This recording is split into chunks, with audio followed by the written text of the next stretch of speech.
ত্রয়োদশ জাতীয় সংসদ নির্বাচনে অংশ নিতে বিএনপি চেয়ারপারসন বেগম খালেদা জিয়া ও ভারপ্রাপ্ত চেয়ারম্যান তারেক রহমানের পক্ষে মনোনয়নপত্র সংগ্রহ করা হয়েছে। বগুড়া ৭ আসনে খালেদা জিয়া ও বগুড়া ৬ আসনে তারেক রহমানের পক্ষে মনোনয়নপত্র সংগ্রহ করেন নেতাকর্মীরা। আসন দুটিতে বিপুল ভোটে বিজয়ের প্রত্যাশা জানান তারা। এছাড়া সারা দেশেই দিনভর চলে মনোনয়নপত্র সংগ্রহ কার্যক্রম। আসন্ন সংসদ নির্বাচনে বগুড়া ৭ আসনে ধানের শীষের প্রার্থী তিনবারের সাবেক প্রধানমন্ত্রী ও বিএনপি চেয়ারপারসন বেগম খালেদা জিয়া। তার পক্ষে মনোনয়নপত্র সংগ্রহ করতে দুপুরে জেলা নির্বাচন অফিসে যান বিএনপি নেতাকর্মীরা। এ সময় উপস্থিত ছিলেন সাবেক সংসদ সদস্য ও বিএনপি চেয়ারপারসনের উপদেষ্টা হেলালুজ্জামান তালুকদার লালু।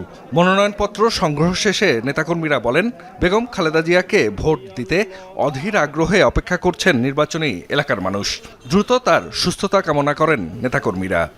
গাবতলী শাহজাহানবাসী যারা আছে এরা অধীর আগ্রহে আছে, সাধারণ জনগণ যারা তারাও অধীর আগ্রহে আছে কবে এই 12ই ফেব্রুয়ারি আসবে, কবে ম্যাডামের জন্য তারা ভোট দিবে। আপনারা সবাই দোয়া করবেন, ইনশাআল্লাহ আমরা দেশমাতা বেগম খালেদা জিয়া যেন বগুড়া ৭ এলাকা থেকে নির্বাচন করে নির্বাচিত হয়ে দেশ এবং জাতির সেবা করতে পারে।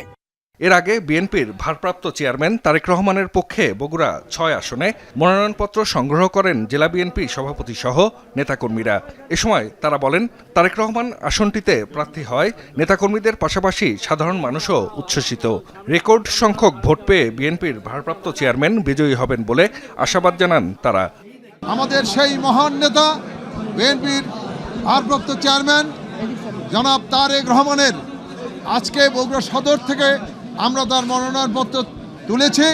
একটি দুষ্ট চক্র এ যাবৎ পর্যন্ত বলে আলো জনাব তারেক রহমান আসবে না, ভোটার হয়নি, এটা হয়নি, ওটা হয়নি।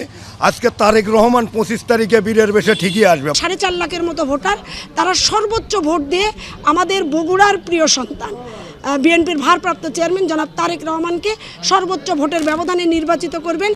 রংপুর ৩ আসনে জাতীয় পার্টির চেয়ারম্যান জিএম কাদেরের পক্ষে মনোনয়নপত্র সংগ্রহ করেছেন নেতাকর্মীরা। এছাড়া অন্যান্য জেলাতেও দিনভর চলে মনোনয়নপত্র নেয়ার কার্যক্রম। বিভিন্ন দলের পাশাপাশি স্বতন্ত্র প্রার্থীরাও মনোনয়নপত্র সংগ্রহ করেন। নির্বাচনের সংশোধিত তফসিল অনুযায়ী আগামী 29 ডিসেম্বর পর্যন্ত মনোনয়নপত্র জমা দেওয়া যাবে।